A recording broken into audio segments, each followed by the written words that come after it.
It's that time again. Harvey's Hot Takes with Bryan Hayes from Overdrive on TSN Radio. You know who else loves Harvey's Hot Takes? My friend Kate Burness. I am so fired up. I am too, Kate. And that's because I want to talk about the American League East Division champion Toronto Blue Jays. Bryan Hayes, 94 wins. So many great individual performances. But who deserves the most praise for this incredible season for the Blue Jays?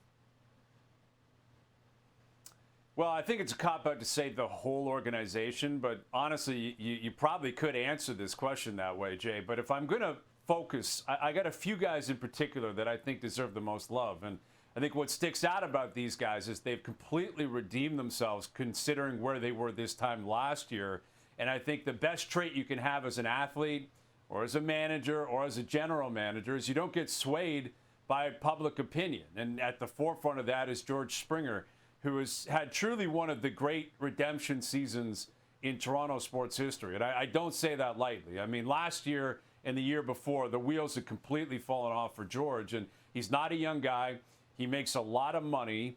And he was in a position where coming into this year, and I've said it countless times on your show, I thought there was a chance we'd be talking designated for assignment at some point this year for George. And he goes out and he's their MVP.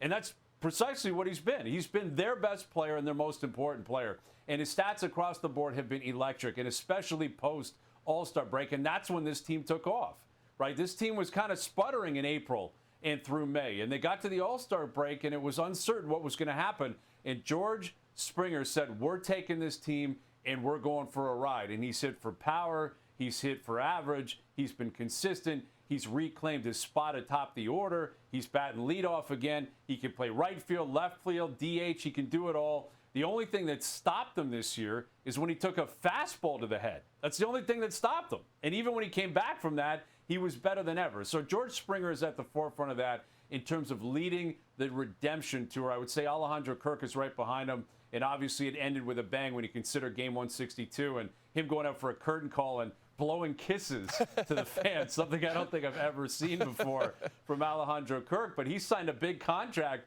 before the season, and I think a lot of Blue Jay fans were wondering what the Blue Jays were thinking from that standpoint, because we've all talked about, Gabriel Moreno and him being traded to Arizona, and Danny Jansen, should maybe they have kept him behind the plate. Kirk started more games than he ever has behind the plate. He has been phenomenal, and again, he ended it with a bang. And who gave him that contract?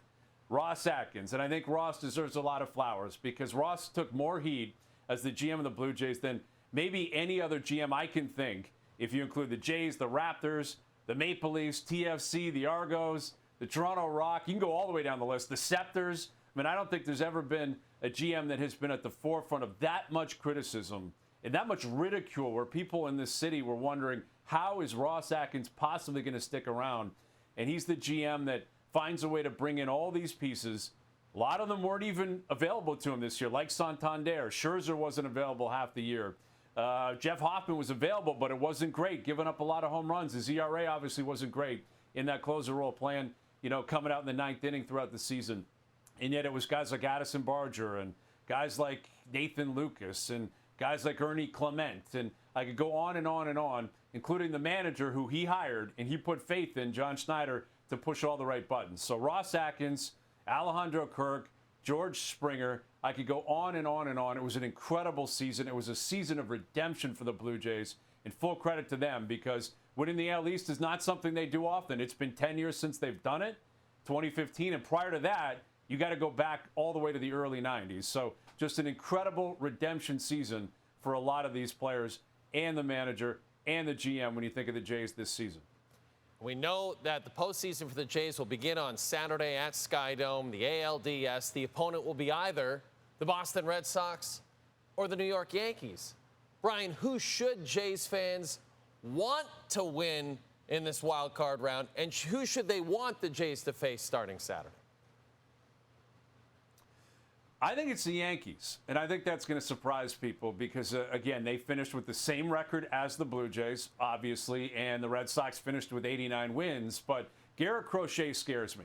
Crochet scares me. We just saw him at the Dome a few days ago, and we know what he's capable of doing. Max Fried doesn't scare me to the same extent, and the Jays can get after Fried, and obviously Fried and Crochet are going to pitch game one of the wild cards, so who knows how many games they'd even be available in the ALDS. But the Jays have played the Yankees well, and there's one guy in particular that's really played the Yankees well, and he's really played them well at Yankee Stadium, and that's Vladdy Guerrero Jr. I think I know what I'm getting out of Springer in the playoffs. I think I know what I'm going to get out of Alejandro Kirk. I get a pretty good idea of what I'll get out of Gausman and Bieber, and we'll see what happens with the rest of that rotation. Vladdy, it's kind of shocking they're in the position they're in because he hasn't played that well the last few weeks. Ever since Bo Bichette went out at Yankee Stadium, at home plate, so that's an element of it too. Redemption for Bo if he can return. But ever since Bo's been out, Vladdy hasn't played well. His numbers have been staggering. They've been awful. But he loves Yankee Stadium. What happened right before the dip? Yankee Stadium, where this guy went off. And there's like 2 or 3 players in the history of that park who have performed at the level that Vladdy has performed at throughout his career. So I say bring on the Yankees. Bring on the Yankees. Aaron Judge doesn't have a great playoff history. Let's make him prove it, right? You've got a scenario here where you avoid Crochet, you avoid the bullpen in Boston, which is very, very stout. I think it's the Yankees, and I think there's something about what the Yankees have represented for the Jays because they've been on their heels coming down the stretch. Yes, they've won 8 straight. Yes, they won 11 of 12. You know what that did? That inspired the Blue Jays to win 4 straight coming home and end up winning the AL East. And the reason they are AL East champs is not because they have more wins than the Yankees. It's because they beat the Yankees more. They both won 94 games. The Jays won the tiebreak. So I say bring on the Bronx Bombers. Let Vladdy go down there and torch. Set up your rotation well. You're going to avoid Max Fried in games 1 and 2 more than likely. And Fried doesn't scare me nearly as much as Garrett Crochet. Clip this. I know Yankee fans will. I know they're going to come after me. Let's see if they can even get through Boston first. I say bring on the Yankees in the ALDS. Let's switch gears to another team you spent a lot of time talking about, the Toronto Maple Leafs. They made a pretty significant move on Sunday, as you know, Brian, signing Anthony Stolarz, their goaltender, to a 4-year extension, $3.75 on the AAV. And Stolarz spoke about this new deal on Monday. Let's take a listen. This was a long process, but I'm happy with it. I got to a number that my family agent and I felt comfortable with, and obviously Tree felt comfortable with this as well. You want to feel secure, and you want to feel wanted in the city, and be able to have your family there long term. It's going to be nice to be able to go home and kind of leave things here now. The market next year for goalies is not good. Did you have any desire to play this out and take a peek, if you have a good year, see what you could end up with?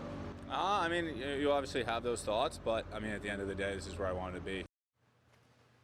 So, Brian, I'm going to list for you the pending unrestricted free agents the Toronto Maple Leafs have after this coming season. They are Bobby McMahon, Scott Lawton, and Calle Jarnkrok, if Jarnkrok even makes it through the season with the Toronto Maple Leafs and doesn't get traded.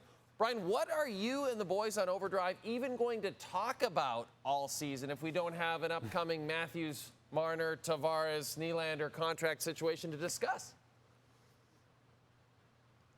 That is a great question. That is a great question, Jay, and I guess we will find out as we get through the season. But it does speak to, I think, the comfort level around this team and how relaxed this team is and how the positive vibes that surround this team right now. Because every year, seemingly, since I've been covering this team, and it's been a long time, there's always a big name that might be up for a contract, or what's going to happen with this guy's future, or is this coach under the microscope, or is this GM possibly under the microscope, or is this president possibly under the microscope? And it's just simply not the case with the Leafs this year. Brad Treliving has done all of his business. He's locked in who he wants to lock in, and we'll see what happens with those other players. Maybe McMahon has a future here. Maybe Lawton does. Maybe Jarnkrok does. I doubt all 3 will, but it speaks to the positive vibe that has been created around this team, and it also kind of speaks to what they actually have established here, because we get caught up in the playoffs and what has gone wrong for them. Understandably so, deservedly so. They have to own that reputation. They have not won in the playoffs in a long time, and the last time we saw them play, it was an epic failure. Game 7 against the Panthers was as embarrassing as it can possibly get. But once the dust settles, you realize the Leafs have been in the playoffs 9 straight years. They treat their players incredibly well, and they have players that want to be here. And now they have a GM in Brad Treliving that I think is finally accepting, or at least willing to fight, for the ability for the Leafs to be playing on a balanced playing field. And what I mean by that is there isn't some self-imposed Toronto tax. And with prior management and prior presidents in the past, I think they applied that for no good reason. There was this sense that you had to overpay because the lights were so bright in Toronto, or they bought into the idea that no one wants to be here, and it's just not true, and it never has been. And I don't think, and I get Mitch Marner just left. I understand that. And there was this bogus belief, well, people ran him out of town. Toronto's too hard on their stars. I'm not buying it. I never have, and I never will. Stolarz took this deal. He could have bet on himself, gone out there and played a lot of games and played great, and made more money and left. He didn't want to. He wanted to be in Toronto. Matthew Nyes, I believe, could have got more. He didn't want to. He didn't want to play that game. John Tavares certainly could have gotten more. He didn't want to. He didn't want to play that game. He wanted to be in Toronto. There's a lot of guys that want to be here. They understand what they have. They understand they go to the playoffs every single year. And they understand they have to change that playoff reputation. So right now it's cool, calm, collected. It's very positive. We'll see what happens come the middle of April. Right? That time will come, and the attitude will shift, and the approach will shift. And we'll see what they have at that point. But I think Brad Treliving did a great job here. I credit Anthony Stolarz. I think he got a good deal too. Lots of term, right? He's 31. He's never been a true bona fide number one. So this is a really good deal for the team, the player, just like Nyes, just like Tavares. Yes, Marner left, but there's a lot more guys that want to be in Toronto. It's a lot of positive storylines around them. Let's drop the puck and let's see what we got. Man, praise for Ross Atkins, praise for Brad Treliving, Bobby Webster. You're on the clock. This is Bryan Hayes. This has been Harvey's Hot Takes. Hot Takes is presented by Harvey's. This fall, add crispy jalapenos and ghost pepper sauce to your Harvey's Angus burger and poutine. Now that's smoking hot. Harvey's, it's a beautiful thing.